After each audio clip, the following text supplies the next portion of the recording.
आजचे चैत्र शुल्क प्रतिप्रथा। तर आजपासून आपला हिंदू संस्कृतीचा जो सण नवीन वर्ष त्याला आजपासून सुरुवात होईल आहे। तर सर्व भाऊ बहिणीतले मराठी नववर्षांना, हिंदू नववर्षांना, गुढीपाडवांना हार्दिक हार्दिक शुभेच्छा। गुढी मावडीले फक्त एकच सांगणं शे, फक्त म्हणा शेतकरीनं येणारं जे साल शे ते चांगलं येऊ दे। ज्या भाऊसनी मेहनत चालला नाही पोलीस व्हावासाठी, आर्मी व्हावासाठी, त्या भाऊसले भरती होऊ दे। आणि ज्यासना डोक्यावर तांदूळ पडेल नाही तर यावरीतले तांदूळ पडू दे ज्यासना डोक्यावर, एवढं सांगणं शे।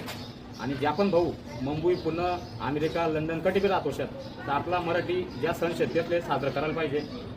बाकी जण म्हणतात नाही ना आम्ही दोन्ही नवरा बायको जॉबले शेत मग टाईम भेटत नाही, हाय भेटत नाही। तर आपला हिंदू संस्कृतीनं जो सण आहे त्याला टाईम द्यायला पाहिजे। आपला दाखला पोरसे बी सांगायला पाहिजे, कारण की आपण ती संस्कृती टिकावून नाही तर आपला दाखला पोरे काय करतील, ती पुढली संस्कृती कशी झाली आपली। असं गणदणका वाचतात आपण मराठी भाषाना, मी मराठी शे, मी महाराष्ट्रीयन शे। आणि ज्या बाहेर राज्यामध्ये जातच त्याला विसरी जातच नाही ना, मग या राज्यामध्ये सण साजरा होत नाही, गुढीपाडवा आम्ही कसं करू, नाही तू मराठी नाही मग